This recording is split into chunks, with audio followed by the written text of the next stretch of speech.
Hi friends, ఈరోజు మనం రొయ్యల పచ్చడి అనమాట. ప్రాన్స్ పికెల్ ఎలా చేస్తామో చూద్దాం, ఓకేనా. వాటికి కావాల్సింది ధనియాలు, చెక్క, లవంగ, యాలకులు, జీలకర్ర ఫ్రై చేసుకోవాలి లైట్గా. నెక్స్ట్ అల్లం, వెల్లుల్లి. అల్లం 1 కేజీకి 100 గ్రాములు, వెల్లుల్లిపాయలు 1 కేజీకి, అల్లం 100 గ్రాములు అనమాట. ప్రతిదానికి కేజీకి లెక్క. ఒక చిన్న గ్లాసు కారం అనమాట.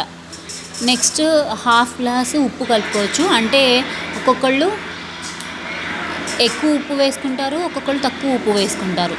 ఇవన్నీ పక్కన పెట్టుకోవాలి రెడీ చేసుకుని.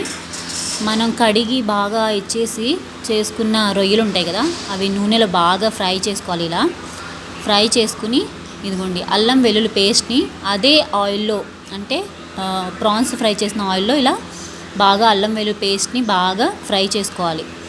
నేను చెప్పాను కదా, చెక్క, లవంగ, యాలకులు, ధనియాలు, ఓకే, వీటన్నిటిని ఫ్రై చేసుకున్న తర్వాత పౌడర్ చేసుకోవాలి. జీలకర్ర కూడా, వీటన్నిటిని పౌడర్ చేసుకుని పక్కన పెట్టుకోవాలి. ఈ అల్లం వెల్లుల్లి పేస్ట్ ఇలా నీళ్ళు వదిలేలాగా బాగా ఫ్రై అయిన తర్వాత ఒక చిన్న గ్లాసు ఇదిగోండి కారం కలుపుకోవాలి. స్టవ్ ఆఫ్ చేసిన తర్వాత కారం కలుపుకోవాలండి, ఓకేనా.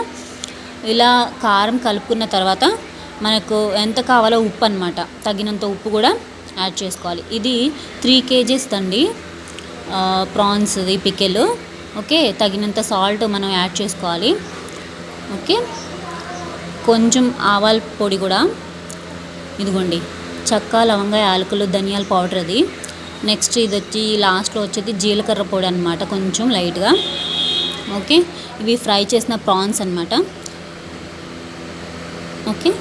ఇదంతా బాగా కలుపుకోవాలి. స్టవ్ ఆఫ్ చేసేసిన తర్వాత మాత్రమే ఇవన్నీ చేయాలి. కారం ఇవన్నీ స్టవ్ ఆఫ్ చేసిన తర్వాత ఫ్రై చేసిన ప్రాన్స్ కూడా ఇలా కలుపుకోవాలన్నమాట. ఎందుకని స్టవ్ ఆఫ్ చేసుకోవాలంటే, మనం ఎప్పుడైతే ఆయిల్ని వేడి చేస్తాం అనుకోండి కలుపుకునేటప్పుడు, మనం కారం కాలిపోతుంది, ఆ కలర్ చేంజ్ అయిపోద్ది అనమాట పికిల్ది. చూసారా, ఈ పికిల్స్ దాంట్లో గ్రేవీలో ఇలా కలుపుకోవాలి. నూనె సరిపోకపోతే మనం ఎక్కువ నూనె యాడ్ చేసుకోవాలి అనుకుంటే ఆయిల్ని కొంచెం బాగా వేడి చేయాలి. వేడి చేసిన తర్వాత మాత్రమే ఆయిల్ని యాడ్ చేసుకోవాలి. డైరెక్ట్గా ఆయిల్ అయితే యాడ్ చేసుకోకూడదు. నెక్స్ట్ వచ్చేసి కావాలి అనుకుంటే ఫ్రై చేసిన కర్రీ లీవ్స్, అంటే కరివేపాకు ఆకులను కూడా యాడ్ చేసుకోవచ్చు. చూసారా ఫ్రెండ్స్, బాగుంటే లైక్ చేయండి, సబ్స్క్రైబ్ చేయండి, కామెంట్ చేయండి, షేర్ చేయండి. అంటే మీకు ఇంకేమైనా ఐడియాస్ ఉన్నా మాకు షేర్ చేయండి అనమాట, ఓకేనా. ఇవి ఒక 2-3 మంత్స్ కూడా ఉంటుంది. అంటే ఎక్కువగా కావాలి అనుకుంటే నూనె వెళ్ళేదాకా దాన్ని మనం యాడ్ చేసుకోవచ్చు, ఓకేనా ఫ్రెండ్స్. Thanks for watching.